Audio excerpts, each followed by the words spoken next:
What's going on, one and all, and welcome back into Planet Coaster. We're back here in the Alpha Park. It's been a little while in between episodes, but no worries, we're back. You'll see what I've been doing in the off time here. Not too much, but just enough to make another episode up here.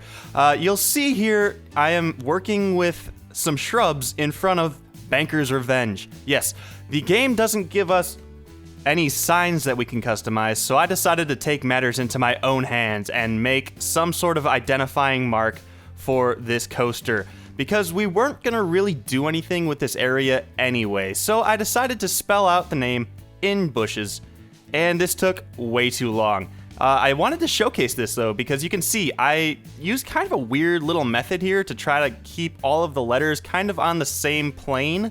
I think it comes out really nice in the end, but yeah, I work with fonts for a living pretty much. I'm a sign crafter, and I do a lot of design work, so looking at fonts, yeah, it's kind of something I'm pretty used to. So I decided to use this three-lined approach and come up with the font, just custom by hand.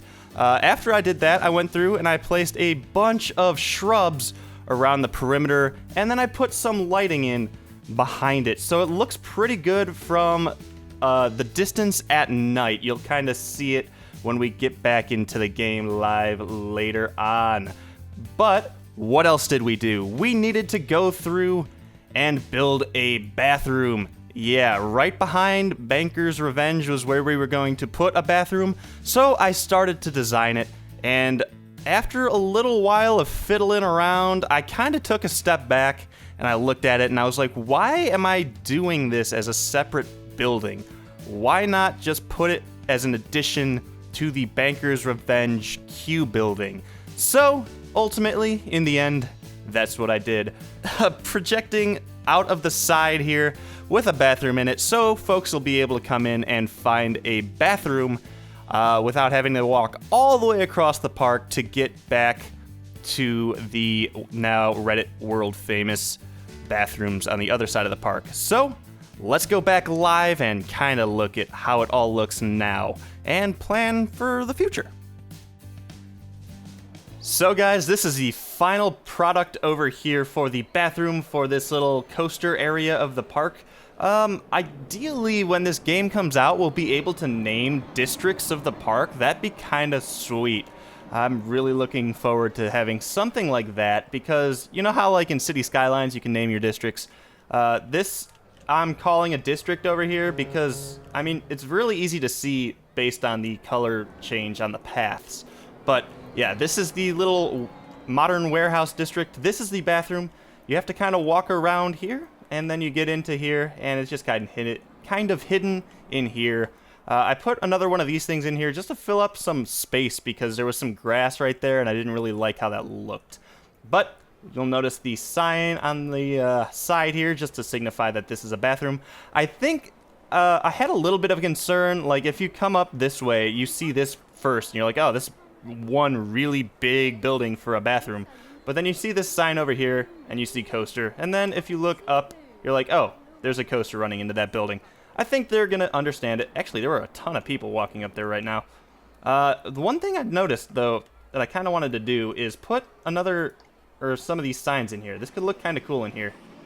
Just as like a little reminder for people. Just to kind of break up this little area a little bit more. People walking by this way will then see a sign that says, don't litter, or the security guard will make a diving catch at you. And another sign over here that says, this guy is out to get you. Be careful, he will eat you. Look, his mouth is huge.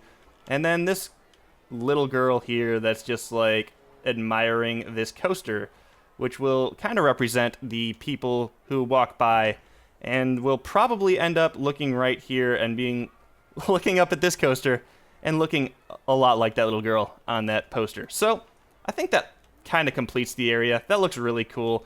I don't think it is gonna, I guess it kind of obscures the view of this a little bit. Maybe we'll move this over or something like that. It'd be kind of nice if there were one more sign. The only other sign of that caliber is a kraken, which we don't need to freak people out with, and an octopus, which also looks kind of intimidating, and then a pirate. We could maybe put that one in, but it's got a different color background. I don't know if I like the way that looks, but maybe we'll just keep that one. We'll just keep the 3 here for now. That works. And we'll just move this one over here like this. Sure, that works a little bit better. I like that.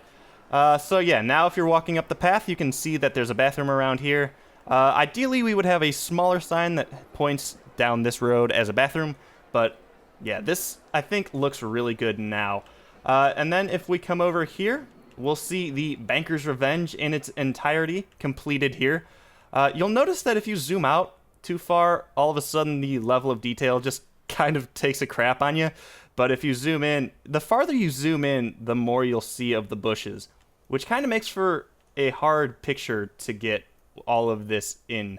But it's also not ideal for guests to look at. Like here, it just looks like a field of flowers, but I think it's fine. If I had a terrain tool, it'd be really nice because I could put this path down lower and then have all of these bushes on a hill so you can kind of read them if you're down here. But yeah, right now, this is just more of an aerial kind of photo op kind of thing. You'll notice all of these lights back here. They light up the bushes. It looks really cool with backlighting. And then back throughout here, I did a lot of rock placement that you'll never see.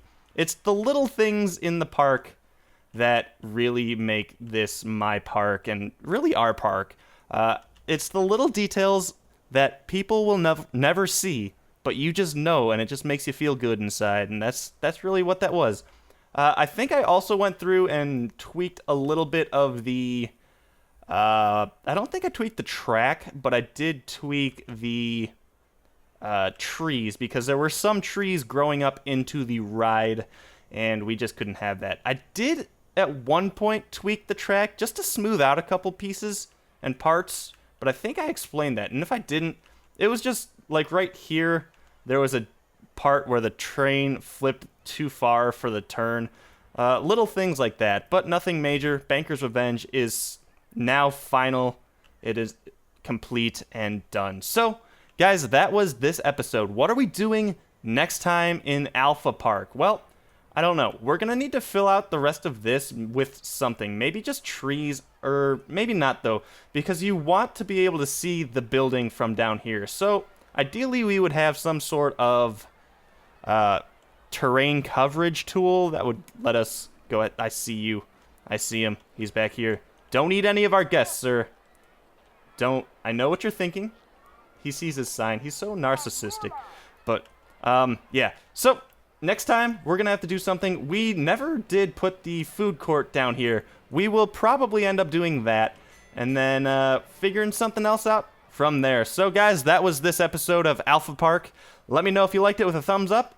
Let me know if you hated it with a thumbs down. And if you have any suggestions or anything you want to say about the park or the game in general, leave them in the comments. And until next time, I'll see you back here in Alpha Park. Stay tuned.